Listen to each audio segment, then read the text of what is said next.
Good evening, and welcome to CV Media News for Sunday, April 27th, 2025. I'm Jessica Reynolds, bringing you the top stories from around the world tonight. In our headlines, tragedy strikes Vancouver as a vehicle plows through a Filipino festival crowd, killing 9 people. President Trump and Ukrainian President Zelensky hold a historic meeting at the Vatican ahead of Pope Francis's funeral. A massive explosion at an Iranian port leaves dozens dead and hundreds injured. And growing concerns about global economic stability as tariff policies trigger a wave of lawsuits. These stories and more coming up next. We begin tonight with the devastating news from Vancouver, Canada, where at least 9 people lost their lives when a vehicle drove through a crowd at a Filipino heritage festival. Vancouver police confirmed that 9 people were killed and many others injured when a man drove a vehicle through barriers and into a crowd attending the Lapu-Lapu Street Festival on Saturday night. The suspect is now in custody as authorities work to understand the motive behind this apparent deliberate act of violence. Witnesses describe scenes of chaos as festival-goers scattered in panic. Emergency responders arrived quickly at the scene, but tragically, 9 victims could not be saved. Multiple people were killed and a number of others injured in Vancouver after a vehicle was driven into a crowd at a Filipino street festival on Saturday evening. Police said they had arrested a 30-year-old local man at the scene and that he was known to them. Here's the city's interim police chief, Steve Rajaee. That male was taken into custody at the scene by the crowd. It was a Filipino community event. The crowd immediately called police. We then took custody of the subject, and he is now in our custody being held. Police later said they were confident it was not an act of terrorism. The incident happened shortly after 8 p.m. at the Lapu-Lapu Day block party, celebrating a Philippine national hero.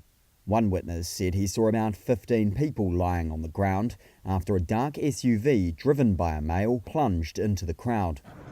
I'm pretty choked up. Vancouver City Councillor Pete Fry was visibly shaken as he spoke to CTV News. I don't even know what to say. This was a great day. Wonderful event. Huge community event. And to have it end in tragedy like this, it won't break us or the community, but it's horrible. The Vancouver Sun said thousands of people had been in the Sunset neighbourhood area. The incident comes as Canada's federal election takes place on Monday. The Filipino community in Vancouver and worldwide has been left in shock by this senseless act during what was meant to be a celebration of cultural heritage. Canadian authorities have launched a full investigation, and support services have been mobilized for survivors and families affected by this tragedy.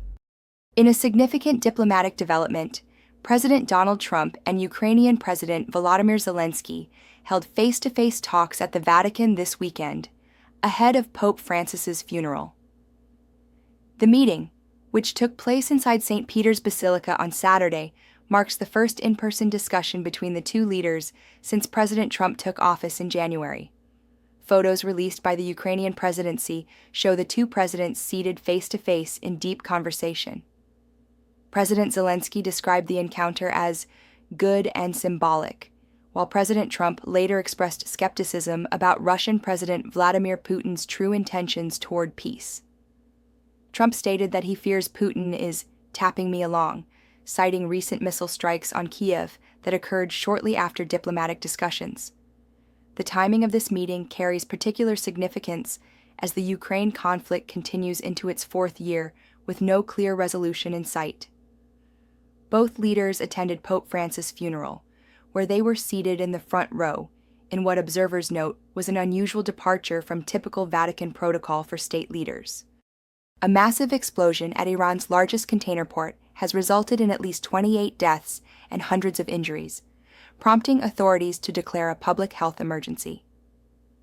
The explosion tore through the Shahid Rajaee port in Bandar Abbas on Saturday, killing at least 28 people and injuring more than 800 others, according to Iranian state media.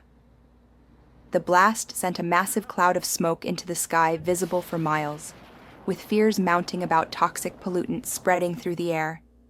Iranian authorities have been tight-lipped about the cause of the explosion. International security sources suggest it may have involved a chemical ingredient used in missile fuel, though Iran's defense ministry has explicitly denied reports that missile-related cargo was present at the site of the blast. The timing is notable as Iran had just begun a third round of nuclear talks with the United States, though there is no immediate indication of any connection between these events. Iranian officials maintain it's too early to determine the exact cause, and an investigation is currently underway. President Trump's expanding tariff policies are creating significant uncertainty in the global economy, with multiple countries now challenging the measures through legal action. The United States has imposed tariffs of 145% on Chinese imports, with China responding with retaliatory tariffs of 125% on American goods. This escalating trade conflict has prompted a wave of lawsuits as affected countries seek to challenge what they view as unlawful trade practices. The International Monetary Fund recently slashed its global growth forecast to 2.8%, citing these tariff policies as a major limiting factor for economic expansion. Economists warn that these are the highest effective tariff rates seen in over a century, with the average American consumer now facing an overall effective tariff rate of approximately 28%. A recent poll indicates that roughly half of Americans expect prices to increase a lot as a result of these policies, with another 30% anticipating somewhat higher prices. Businesses across sectors express growing concern about supply chain disruptions and increased costs. In other news tonight, global health officials report progress in containing the Ebola outbreak in Uganda, with the country officially declaring an end to the crisis that began in January with the death of a male nurse.